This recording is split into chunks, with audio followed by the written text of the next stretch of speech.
Howdy, y'all. My name is Price. I'm coming at you with some more Binding of Isaac Afterbirth. So, today we got some stuff to talk about. But first and foremost, let us just pick a random little run here. Actually, let's just pick a random run and see what we get. Oh god, I got scared. I was like, oh god, we're gonna land on the keeper. Yeah, we'll do Cain. We'll start with Cain. So, a couple of things. First and foremost, once again, you guys seem to be really into my whole, like, informal psychology lecture style of stuff. For the most part, I understand that some of y'all, it's not your cup of tea, and that's all right. It's just kind of been growing into what I am doing here. Just, you know, I'm a teacher. It's what I do, so it just kind of, it comes naturally to me, I guess. Can't help it. But alongside that, though, I have been kind of, ever since getting 1001% on Isaac, I have been kind of having trouble motivating myself to really want to play, just simply because, like, I'm a very goal-driven person, and when I don't have a goal to strive towards, I kind of find, oh shit, that was a bad one. Hopefully we'll find another one of those pills. So I'm a very goal-driven person, and as a result, I find it difficult to keep myself motivated towards doing things when I don't have such a goal. So, as a result, I'm starting to think that maybe what I want to do is, you know, we'll continue playing Isaac for the next, you know, I'll finish out this week, obviously, because this is the last episode for this week, and then maybe another week or so, and then it's probably going to be, I'll try and switch to some other series, try and play something else for a little while, and I can kind of let myself sit and think about how I want to Isaac in the future. Let's see what item we got. We'll talk through it. Oh, don't even know what it is. Might as well grab it. Bumbo! Bumbo want coin. All right, so Bumbo is just going to be grabbing random monies everywhere and messing with me. But he can grab all the money that is unavailable. So if we can find a BFF, we'll definitely take that at some point. Go ahead and grab those, Bumbo. Thank you, Bumbo. Get anything for me? No, okay. Hopefully you'll give me a health up pill at some point, because I'm in a little bit of trouble. So yeah, just keep that in mind. We'll probably only have a couple more episodes of Isaac, and then we'll switch over to some other series. So what that means is I would love to hear from y'all what other games you would like to see me play for, you know, maybe a short series, you know, middle of the week, Tuesday, Thursday, taking the Isaac slot, essentially. Because, you know, I used to play back on the main channel, like about a year ago. One of my main series was Cavern Kings. Great game. Love that game. And so, like, roguelite type games I find good for that kind of stuff, especially one that I haven't played before would be really good. Oh, that was close. Just simply because that way I could go through that whole process of learning new things, right? A snack. HP back up. Oh, I took the coin. I probably should have given it to Bumbo. Let's just go ahead and move on down to the next floor. I also want to try and get myself moving faster while I play is another part. So snack just gives you a 1 HP up. I've had a few people request that I talk a little bit more about, like, the items and what the items do, and I do think that that's probably primarily what I should talk about when playing Isaac. But that doesn't mean that we can't still talk about all of our wonderful psychology nonsense. With the little stuff out of the way, just one last time, leave me suggestions down below, games you think that would be good, fun for me to play on the channel. Doesn't have to necessarily be a roguelite.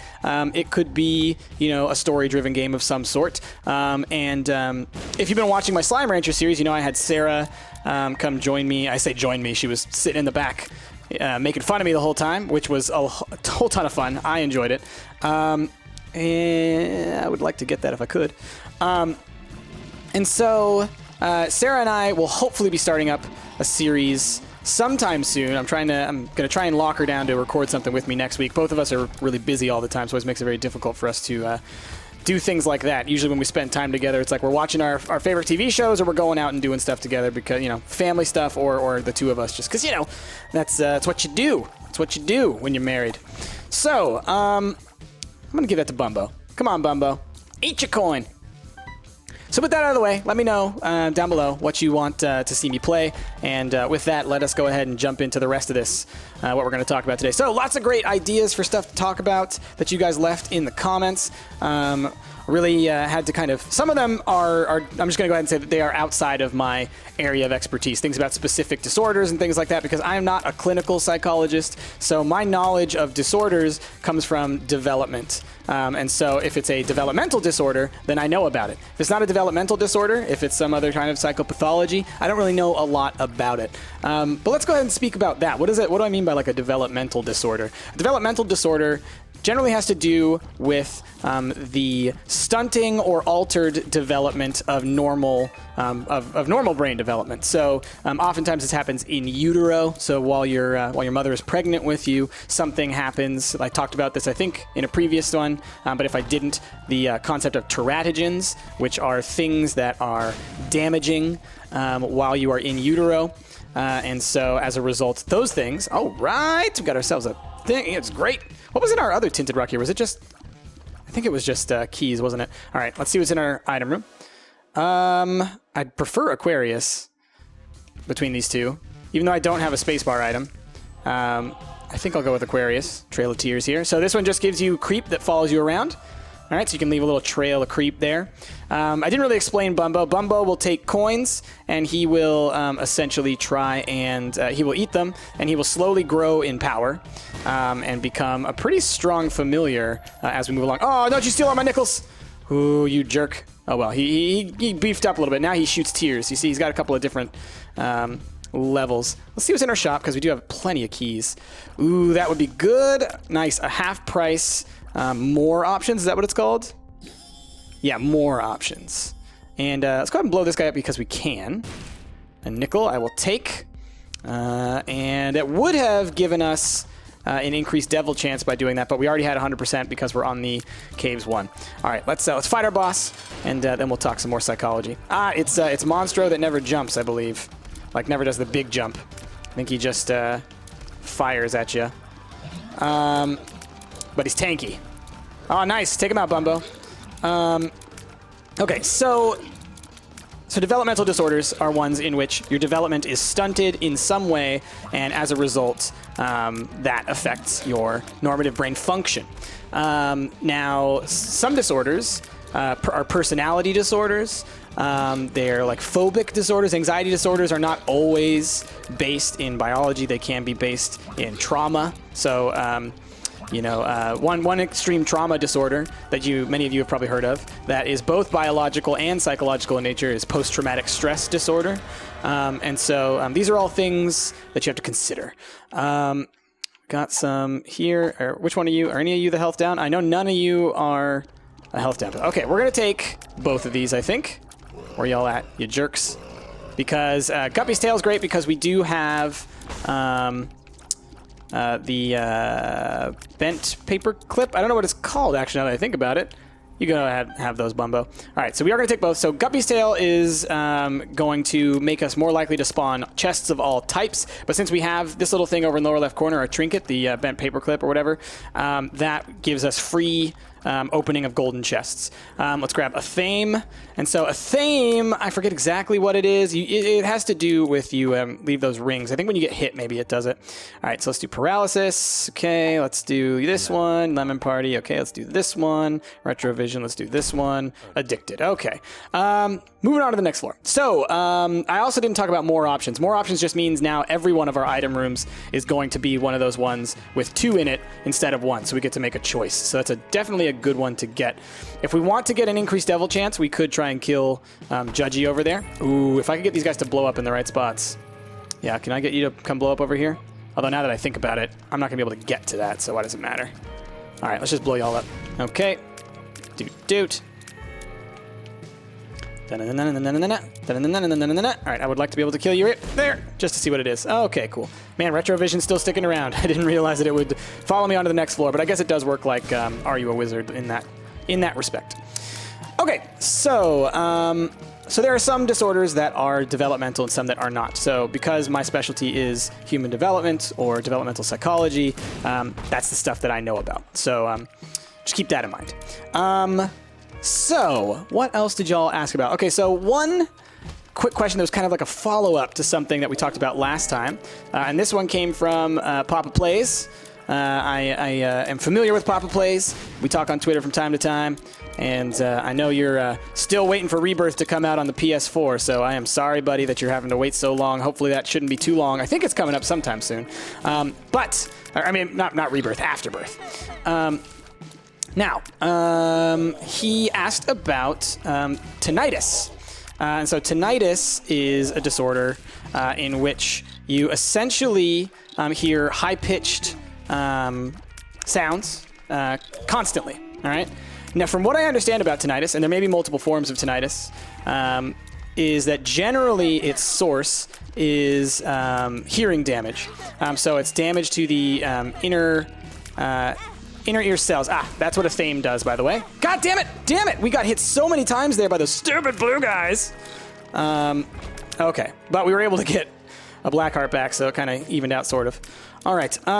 So it's damage of the inner ear hair cells, from what I understand. And so essentially it's your brain is having trouble reconciling these cells that it's used to firing in one way, working in a certain fashion. And now that they're not, it's kind of making up for it. And so it's kind of like detecting where they are and the damage that has been done to them and interpreting that. Oh, I thought it was going to be a flat one. I'm glad I stopped. All right, let's go like this and like that and like that. Okay.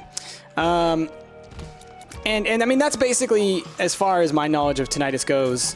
I don't know a whole bunch about it because it is it's not like that it's a rare disorder, but there isn't a lot about it in the literature from what I understand. It's the kind of thing, and I think you pointed this out in your comment, that a lot of doctors don't know a lot about, and it's because it can come from so many sources, much like I talked about the different sources of deafness. I do believe tinnitus can come from any one of those sources as well.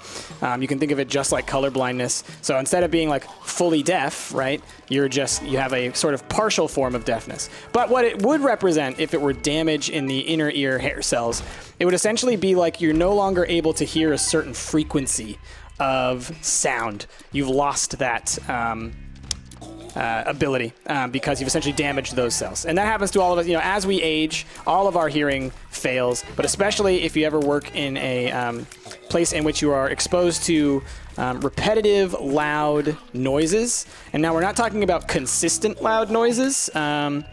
That usually it's really interesting, actually.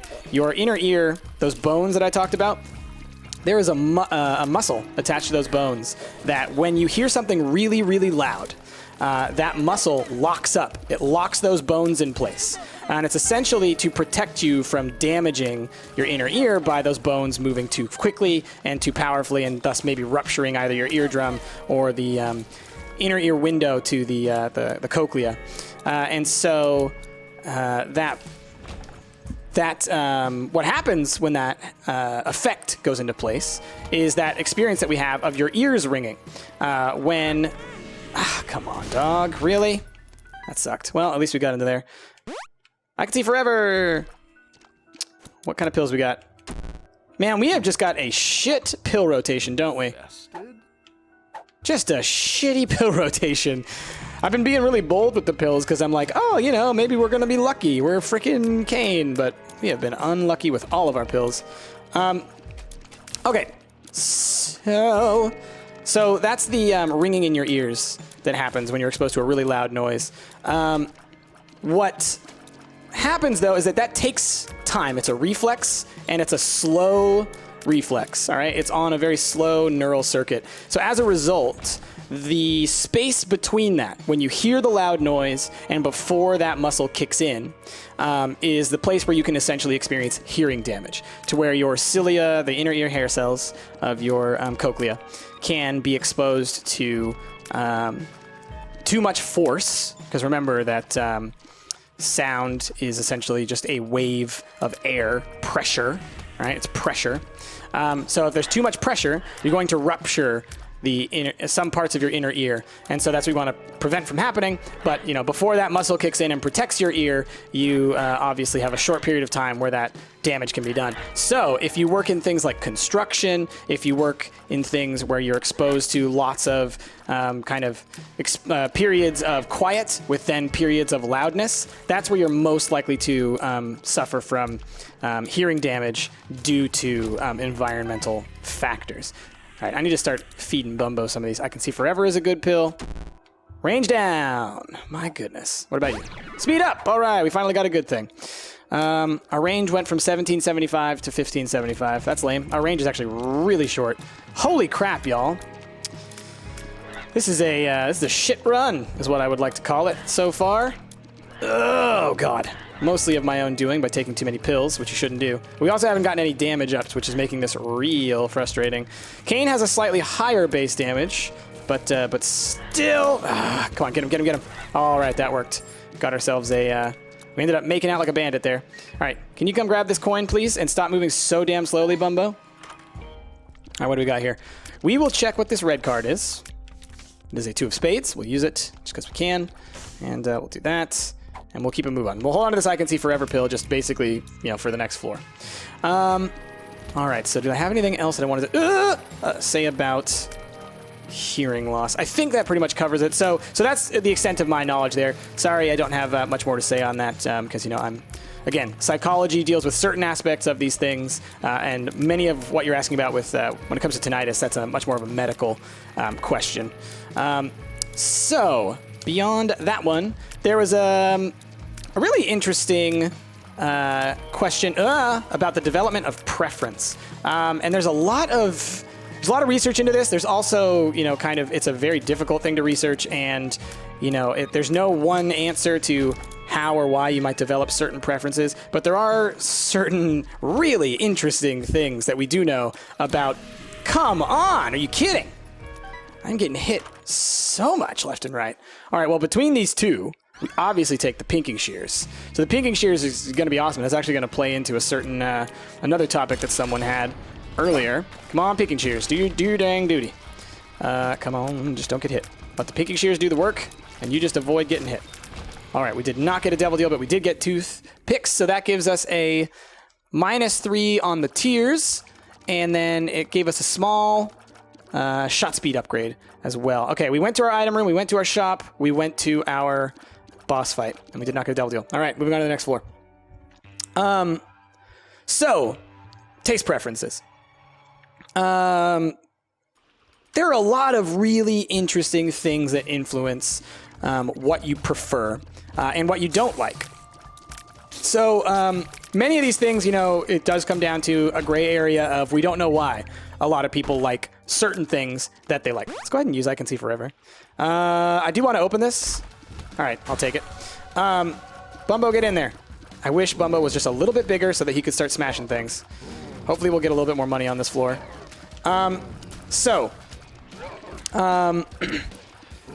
One way that you can develop a preference for a flavor that's really interesting, and I'll tell you about the study in which they discovered this because it's also fascinating, is in utero. So when you are in your mother's womb, you can actually develop a preference for the same types of foods that your mother eats.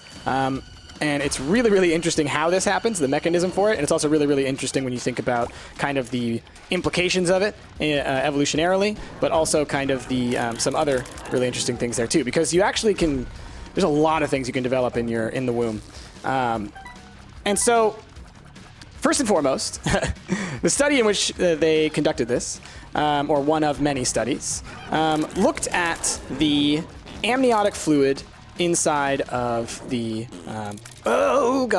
inside of the uterus. All right, so when you are a fetus, all right, or an embryo, depending on which stage of development you're at, you exist in the womb, right, in the uterus, inside this little sac called the amniotic sac, and that's filled with a fluid called amnion. Now, amnion is essentially, it's kind of like a blood derivative, and it's how you get all of your nutrients and whatnot, or not nutrients, but it's how you move waste and things out of the, out of the womb. I gotta be careful. I gotta be real careful here. Fucking bonies. Of course I had to get a room full of bonies when I only have 1 heart left. God. Okay, so the amnion is basically like climate control for the womb. But another thing is that it does the developing child does kind of eat and drink the amnion as part of like a reflex action, kind of essentially like learning how to use your mouth and whatnot, and as a result, tastes the amnion. What's really interesting is that what the amnion essentially tastes or smells like is based on. I can't take Cursed Eye, can I? Let's do it. I am curious about what it does as far as stat-wise. It does literally nothing. Okay, so it is just about getting that kind of shotgun blast. So Cursed Eye is cursed, and so it allows you to do these like quick strings of shots that I think are technically faster than like your normal shots. Oh shit! But as a downside, they can Tinted Rock, take me away. Thank you. As a downside, if you get hit while you're charging, then you can... I had to get another one of these room full of bats. I really don't like the bats when there's this many of them. God damn it.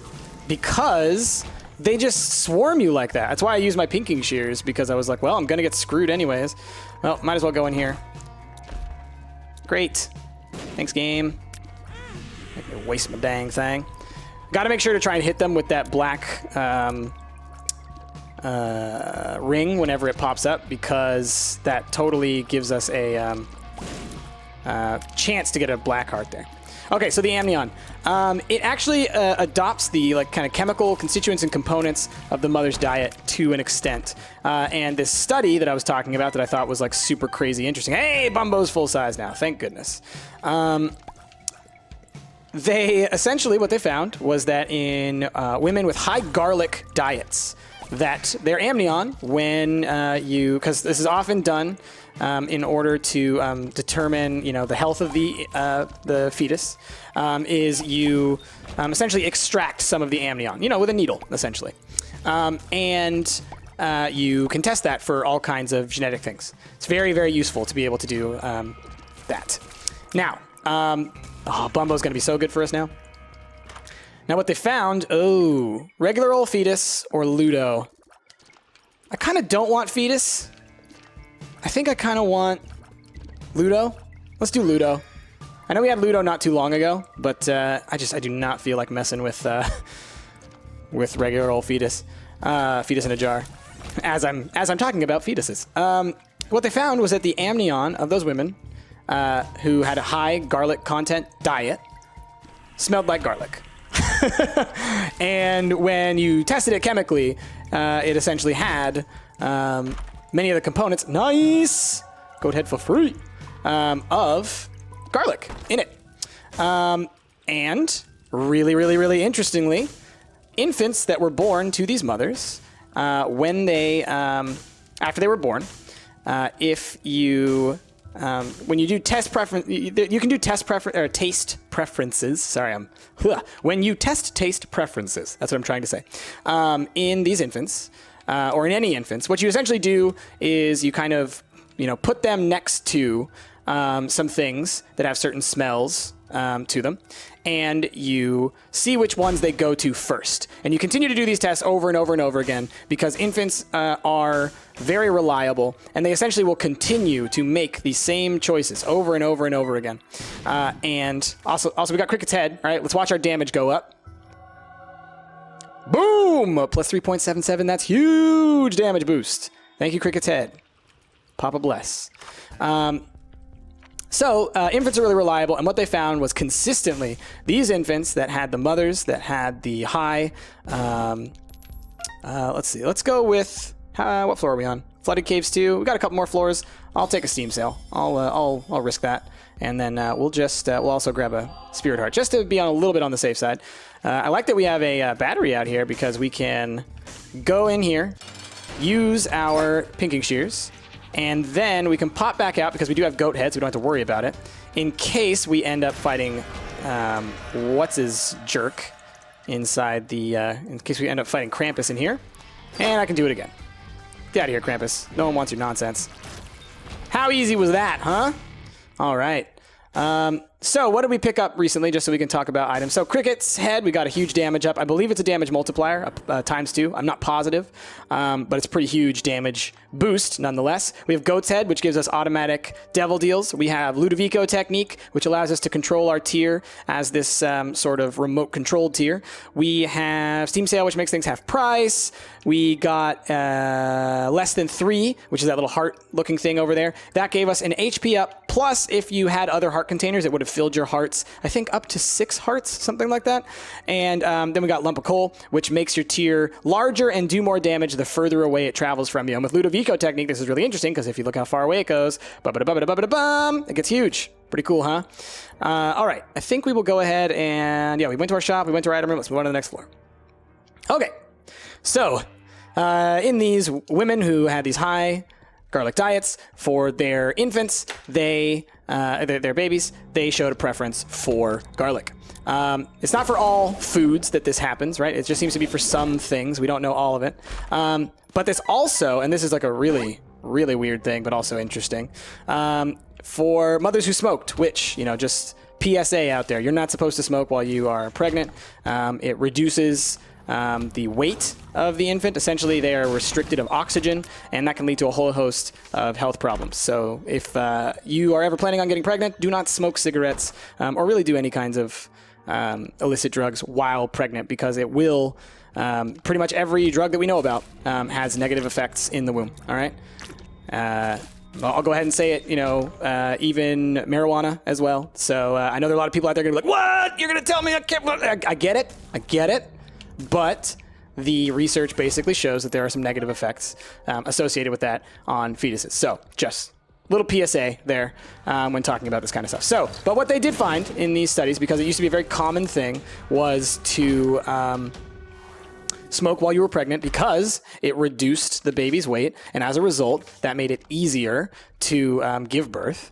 So doctors used to recommend it back in the 50s, before they knew about the negative effects of cigarette smoking on fetal development. And what they found was that those infants liked or preferred things that smelled like cigarettes. So if you had a blanket that smelled like cigarettes and a blanket that didn't, they preferred the one that smelled like cigarettes. So they had essentially adapted to getting used to the smell of cigarettes in the womb, so that when after they were born, they preferred that smell. Very interesting stuff, right? So you can develop your taste preferences in the womb to some extent. Very cool stuff, I think. And if you think about that from an evolutionary standpoint, it makes a lot of sense, right? Essentially, while you're in the womb, you are kind of getting a little bit of a kind of refresher, or like a kind of a quick crash course on... come on. Well, we got a bunch of black hearts out of it, though, so it's okay. On what your environment's going to be like when you are born. And that's a really adaptive thing, right? Because if there are different things changing with the food that's available, or the diet that you might have, or whatever like that, if the body can prepare itself for that, then it can better take advantage of it once you're born. Okay, so that's one way that you can develop a taste preference. Other ways that you can develop, well, let's talk about taste aversion, stuff that you don't like. One thing that is a very biological and natural response, that's another retrovision pill, my goodness, is you can essentially develop an aversion to something when it has made you sick. All right? You can also develop an aversion to something when you happen to get sick, and before that, you ate something. All right? So if you accidentally, let's say, happen to get some kind of flu or something like that, and it happened to be right after you... do we want the broken stopwatch? Not really. Grab a spirit heart. What are you? Emperor card? All right. Let's go look for our item room, and then we'll go and fight our boss. So... Oh, God. Damn it. I just remembered. I need to go make sure I pick up Bob's bladder. So your body, essentially what it does is when you get nauseous, it searches for, okay, what was the last thing that I ate? That must be what made me nauseous. That must be what made me sick. Okay? So as a result, you can accidentally make yourself hate a food that you love by just happening to get sick after having it. For those of you who have ever had food poisoning, you might find yourself not wanting to ever eat that thing again that made you nauseous, right? Ooh, both of these are good, but we don't really have a thing where we can take advantage of Unicorn Stumpt, so we're going to grab Dark Bum. Okay, let me talk through some items here for a second, and then we'll get back to the taste talk. Okay, so what do we got? We got Bob's Curse over there on the far right there. That gave us 5 bombs plus poison bombs, and then we picked up Dark Bum. He picks up red hearts, turns them into usually soul hearts, sometimes black hearts, occasionally friendly spiders, and very rarely into enemy spiders. So you always got to be careful about that. Dark Bum will throw you through a little loop. Go grab this. Dark Bum. Dark Bum. Thank you. Now, where was Bob's bladder? It was somewhere around here, right? Where is it? I want to make sure to grab it in case we happen to come across a Bob's head. Then we can get the Bob transformation. Here it is. I don't think I need to hold on to it. I think I just need to have had it at one point. So hopefully that's the case. And Bob's bladder gives... sorry. And Bob's Curse also gives you poison bombs. I don't know if I mentioned that. And then Bob's bladder gives the bomb's creep. All right, let's get our little guy out there to do our fighting for us. He didn't, but Bumbo is, so that's fine. Our body came and walked over here next to us. There it is. Now it's out there fighting. Great. Oh, man, and Ludo makes this short work. Okay, growth hormones. This is a really good damage up and range, or no, speed. Damage and speed up, I think. Yep. So plus 0.4 speed, plus 2.57 damage. Not bad. Ooh, we're going to get Death's Touch. Nice. Where's he at? There he is. Get him, Bumbo. All right, Death's Touch.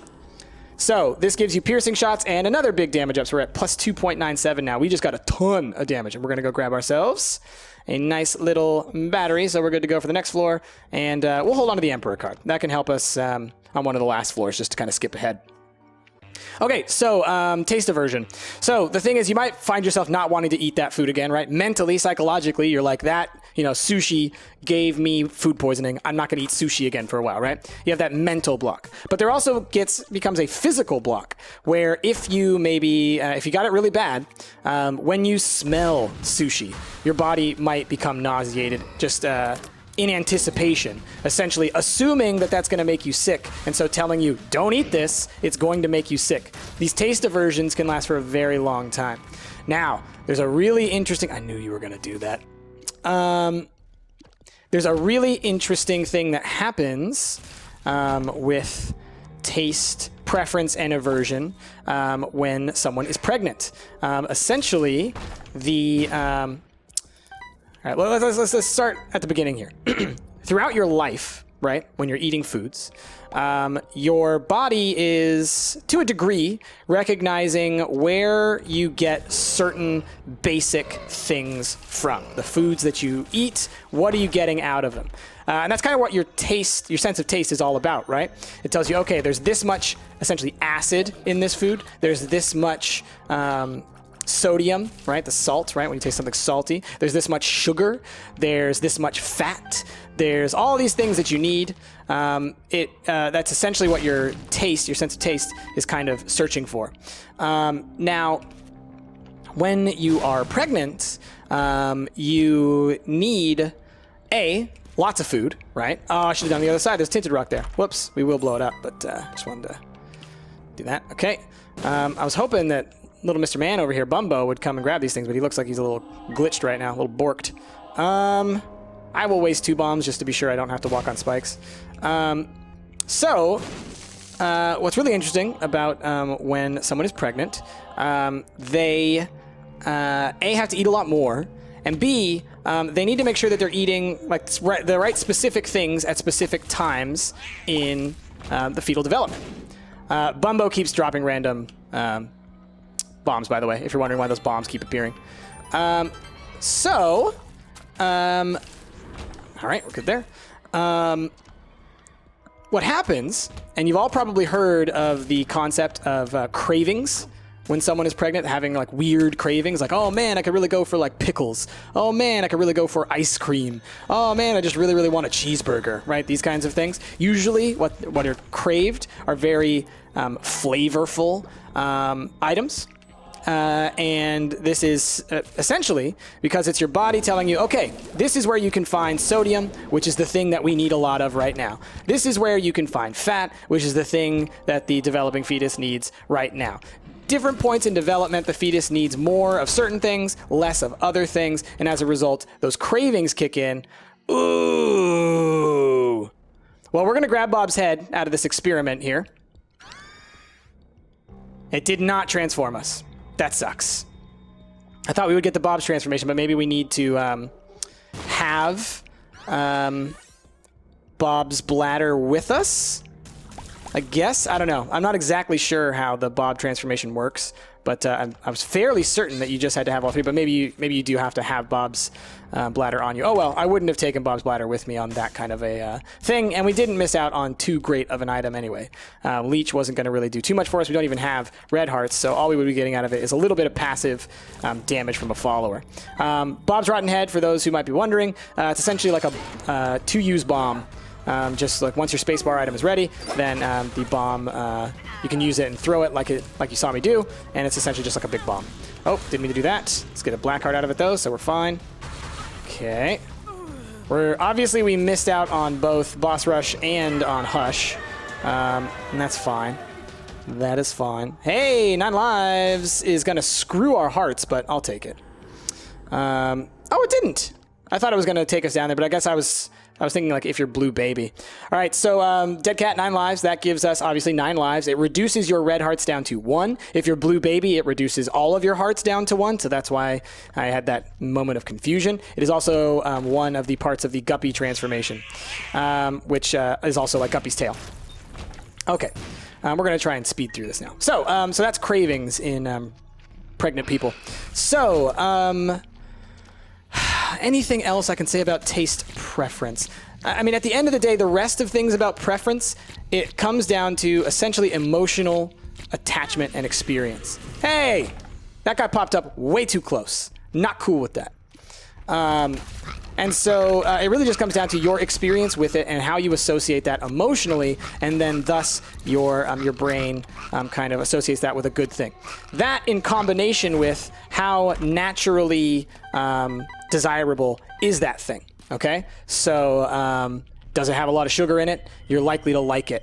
All right, does it have a lot of salt in it? You're likely to like it, because things that have a lot of flavor are evolutionarily usually very rare, and also usually very important to take advantage of. So we've kind of developed this desire to eat as much as possible when we can, and as a result, that is why we have this problem nowadays that we refer to in the public health fields as, all right, we're just gonna pop in and out because I just want him to grab that little heart there. Thanks, buddy.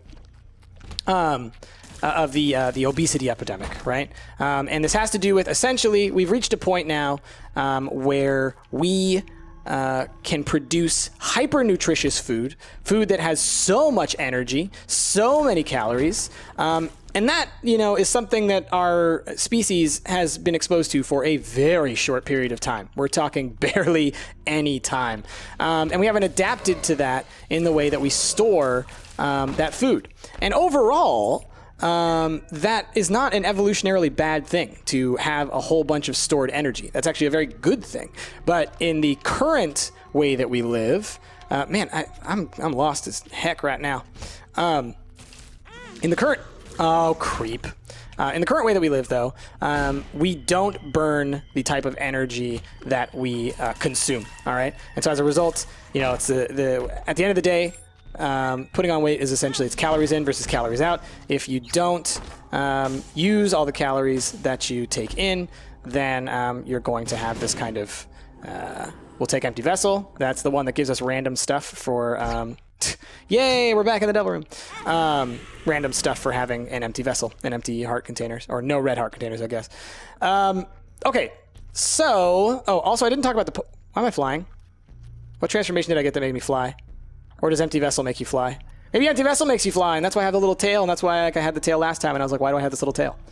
Okay, let's grab you. Don't you do it, Bumbo. Yeah, I saw you eyeing it. I should probably just give it to Bumbo. I don't know why I'm taking all the money. I don't need it now. Okay, so where was I with that? I know I was talking about... So it's calories in, calories out, etc. And so generally nowadays we live very sedentary lives. We don't actually get a lot of exercise innately unless you go out of your way to do so. But we all take in lots of calories. And as a result, that's why a lot of us gain weight. Obviously there's differences amongst people. I am not going to pick that up because I don't want to mess with our beautiful damage that we have right now, which is likely what we lose. All right, and then we already been in there. Okay, so we will go ahead and jump down real quickly. This is not synth oil. I always do that. Experimental treatment, and that shuffles all your stats around and gives you a little stat boost, but I don't really feel like doing that, even though it would be cool to see it with Mini HUD now. Okay. So beyond that, okay, so we have this hyper nutritious food. You're likely to prefer this hyper nutritious food, this food with tons of sugar, tons of salt, tons of fat, etc. All right, because from a biological standpoint, that is something that is biologically desirable. When it comes down to the things that we prefer, right, like the things that differ amongst people, it actually tends to be the case, and we're actually going to go ahead and do this. Why not? Come on over here. All right, I will go ahead and grab Judas's tongue. I don't know if it has an effect on us with blue hearts, but it might. We're going to get a devil deal on this floor. I'm wondering if I want to actually hold on to the... I'll just hold on to the paperclip, honestly. Oh, so it is just called the paperclip. Okay, that's why I was confused. I was like, what? We have a health up pill, though, that I could take with me. I will do that. I will take the health up pill with me, and when we get our devil deal, I'll use it right before going in and seeing what it is. So actually, let's go ahead and let's use it. Oh, I was going to grab that red heart, you jerk. You jerk. That's fine. That's fine. Okay. So, beyond that preference, a lot of it is cultural. A lot of it is learned. And this is why there are certain foods that are culturally liked or disliked based on location. I'm going to talk about two here because these are two that I'm sure that people are going to have opinions on. Actually, let's talk about a couple. Let's talk about a little bit more. Oh, man, we're going to go deep on this one. Oh, give me that heart. Damn it! I want the heart because if you have an empty heart container, it doesn't count as red hearts for devil deals. I mean, it would count as a red heart to pay for a devil deal, but the game doesn't think you have a heart going into the devil deal, and as a result, it thinks that you're only going to use blue hearts. And so that's not what we want. Man, this giant scythe of doom is awesome. So, where you at? Come here, bruh. So, culturally, give me that. Culturally different desired foods. Okay, this is I was like, is this Isaac's room? It is, but it's not. Like, there's no thing on the floor. Let's blow this up. Could be a, yep, you can have it, Bumbo. Go for it. Give me a thing. It's red heart. Okay, that's fine. Cheese. Cheese is something that many of you probably like. Cheese may also be something that many of you don't like. Cheese, when you get down to it, is fungus. It's fermented milk, right? It's gross. But tastes delicious. At least to me, at least to Westerners.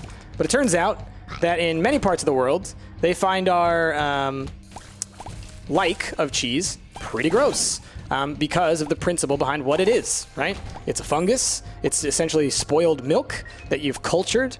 When people from those cultures eat cheese, they find it very revolting. They find it a very disgusting flavor. Now, there is a thing, and I don't know if this is the appropriate name for it, so someone go ahead and correct me down below. It's a common food in Japan. I think it's called natto. I'm not sure if that's what it's called, but it is like a fungus. And it's essentially fermented bean curd, I think, much like cheese is in the Western countries. I thought it was far enough away. That's fine. Give me... I'll hold on the lemon party. Why not? I left my Emperor card way back there, huh? I'm lazy. Let's go ahead and fight the boss. Fight the boss. Fight the boss. I didn't even use my pinking shears yet. Let's go ahead and do it now. Because I can, and because it'll end this quickly. Pinking shears is like an overpowered item, by the way. It's great. I love it. Okay, let's pop in here. Let's see what we got. We'll take Sack Dagger. Why not? Where you at, bro? Where you at, evil bro? There you are. Okay. So, Sacrificial Dagger. Nice little orbital that'll follow us around. Really powerful. And we're going to go up and fight Isaac in the Cathedral. So that many Westerners find themselves averse to. I got Fate's Reward as well. There's a little follower there. He occasionally will shoot a tier that is the equivalent of Isaac's tier. So that's actually a really good follower. A lot of people don't give it enough credit, I think. That's really good for a what do you call it? It's not a follower. It's not an orbital. Familiar. For a familiar. That's the appropriate word for it. And so that's pretty good. And then Sacrificial Dagger is just like, it's a high damage orbital. Really, really great. It's a really fun one if you get Lilith's Box of Friends or whatever. Hey, we got double Steam sale. That means everything's free in the shops that no longer exist. And so it's a really good familiar. Anyway, so Westerners often do not like this fermented bean curd thing.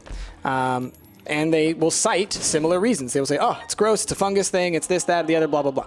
Not recognizing that cheese and this stuff, this fermented whatever, are essentially very similar things. You are purposefully allowing something to mold in a controlled way, and that mold is apparently desirable in some way and ends up producing some other kinds of traits. With cheese, what essentially happens is you're concentrating the milk fat, and so the milk fat, the protein in milk, is what we really, really like, and with cheese, you're essentially concentrating that down.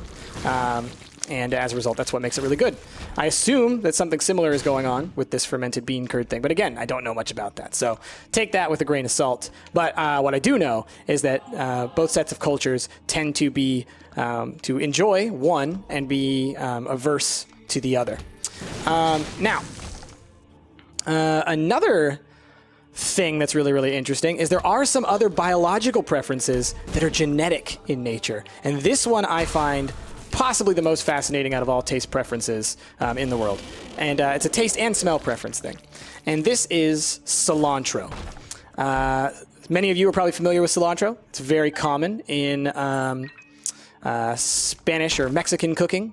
And it is an herb, I guess. And it's usually very liberally used. And what you will find if you ask people their preference on cilantro, they will either say they love it or they hate it. Very few people just kind of like cilantro. And what has been found in recent literature is that consistently, those individuals who dislike cilantro, of which I am one, that they have an extra, what are called OSNs, which is an olfactory sensory neurons. They have an extra class of these OSNs. So these OSNs, they're essentially like, remember last time I was talking about the photoreceptors in your eye that are sensitive to light? These ones are the ones that are sensitive to chemicals, to smells. And so people who dislike cilantro have this specific set, this class of OSNs that detects what are called aldehydes. Aldehydes generally are dangerous, but not always. Now, cilantro happens to contain some aldehydes, some harmless ones, but some aldehydes nonetheless.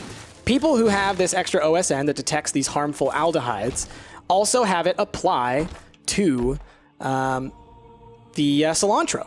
It's just it's an accident of biology that it says that this one thing that is harmless and is actually probably somewhat nutritious for you, because it essentially gives you like this false positive saying like, oh, there's aldehydes in here, it must be dangerous, you become averse to it. All right, go ahead and grab those little bum.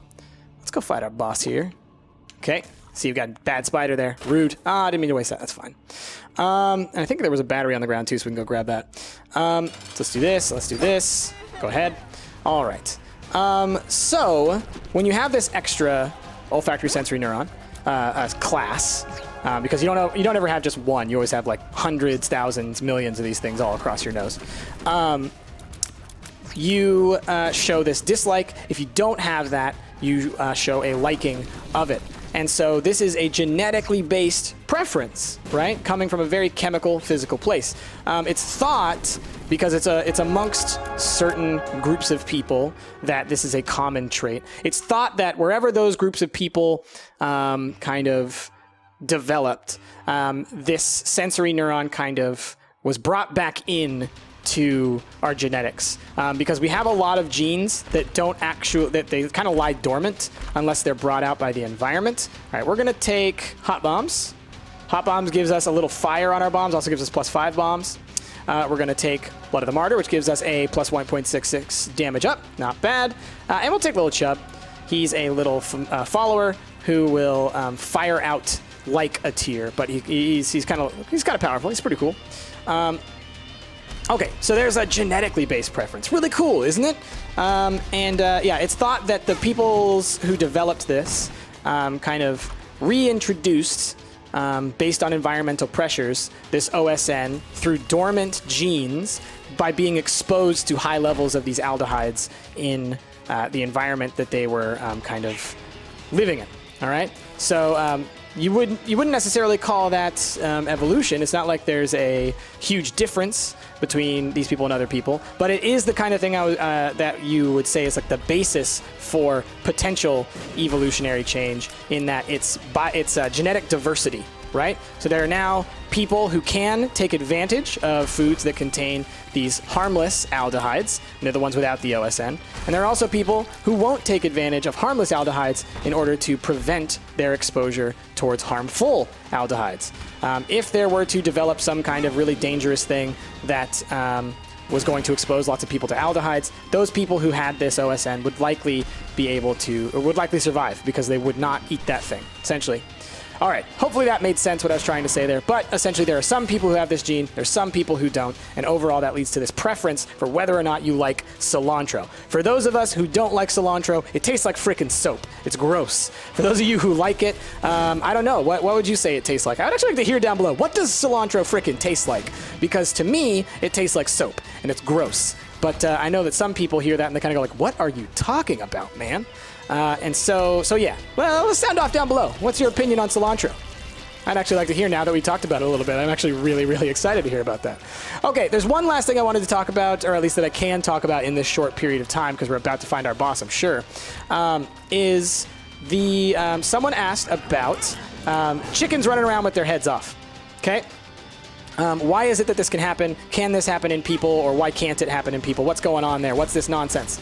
So, essentially, the reason that this can happen in chickens is that many of the chickens' autonomic and motor functions exist in a part. Ooh! 2020. Oh yeah, let's do another quick rundown of items while we're in here, okay? 2020 gives us double tiers. So since we have Ludovico, you see we have an extra tier that rotates around our central tier. Awesome. We got I forget what it's called, but it's the other Bloody Lust. And it's essentially old Samson damage. So as you hurt things, as you kill things in a room, your damage increases. We got Ouija board, which gave us spectral tears, which wasn't really useful. Okay, those are all the items that we have. So why can a chicken run around with its head cut off? Essentially, here's what's happening. Remember how I've talked about how your brain has different... oh, that's cool. We got a +0.7 to damage every time we killed something. It's so cool. Do we lose it? Yeah, and then we lose it when we enter the next room. It's so cool to have that stuff clarified now. That's great. Okay, so different parts of your brain are associated with different tasks, right? I talked about this before, I believe. If I didn't, different parts of your brain are associated with different tasks. Now, I don't know how much health I have, so I'll go ahead and pick up lard. Might as well. It's going to slow us down a little bit. -0.2 there. Now, in chickens, these just so happen to be aligned in a way. We'll go ahead and take Monster's Lung, see if it does anything. Didn't affect our stats. It did make our tier weird, though. Ludo Monster's Lung is awesome. Who knew? Okay. So it happens to be the case that in chickens, and I imagine probably just in birds in general, that most of their motor functions and their autonomic functions exist in a part of the brainstem that's pretty low on the brain. And so as a result, if you remove a chicken's head at a specific part, right, it has to be at the right place, they will be still able to, I just want to go and clear the floor while we're talking about this. They will still be able to have their heart beat, to be able to breathe. And there is this tale, I can't remember the name of the chicken, but you can go look it up, because there's a famous case of a chicken that survived for several, I want to say, months after having its head cut off. and its owner fed it through a little like eyedropper kind of deal and toured around the country with it, and it was able to kind of like walk around and whatnot, but obviously it couldn't sense the environment anymore. It couldn't see or hear. It could still feel, but it was missing a lot of the parts of its brain that you would say are necessary for kind of higher order thought. And so that's why a chicken can do that. I doubt a human can do that. Much of our motor function rests in the upper parts of the cortex, not our autonomic functions. Our autonomic functions do also rest within the brainstem and in the lower areas of the brain. So technically you could remove the upper cortical areas of the brain and you would still be able to function. A small version of this, a very limited version of this, is what's called a frontal lobotomy. Some of you have maybe heard of a lobotomy before. It's an ancient practice we don't use anymore. I say ancient. It's old, antiquated, but it's from not too long ago. And it was essentially you would... essentially what you do is you remove the frontal lobe. You kind of swish around a thing in there and you get rid of it. And this made people docile. So this was used in order to get people to stop being violent or aggressive or whatever. And what it turns out what you're doing is essentially you're eliminating their consciousness, which is a pretty horrifying thing to think about because that's kind of where that rests in your frontal lobe, your decision-making centers. But these people were still able to walk around, still able to eat, still able to respond to basic cues and things. But their personalities and behaviors changed dramatically because they sort of became automatic. Very horrifying, but it is essentially akin to what we're talking about when you chop off a chicken's head and it's able to run around. It's essentially like performing a lobotomy on a person. Pretty weird stuff, I know. The brain is a really, really weird thing, and the way that we work is a really, really weird thing, but it's also really fascinating. Okay, let's go ahead and end our game here. That was a lot of fun. Thank you all for watching. If you liked yourself, please be sure to give this video a like, favorite, and subscribe to the channel. Remember to let me know down below what games you would like to see me play in the future, because like I said, we're going to probably be trying to phase out Isaac here soon, because then I can really think on it and maybe come up with a new version of Isaac Academy. That's kind of what I would really like to do, but that's going to need me to step away from Isaac so I can really think on it. So leave those down below, and with that, my name has been Price, and I will see y'all next time.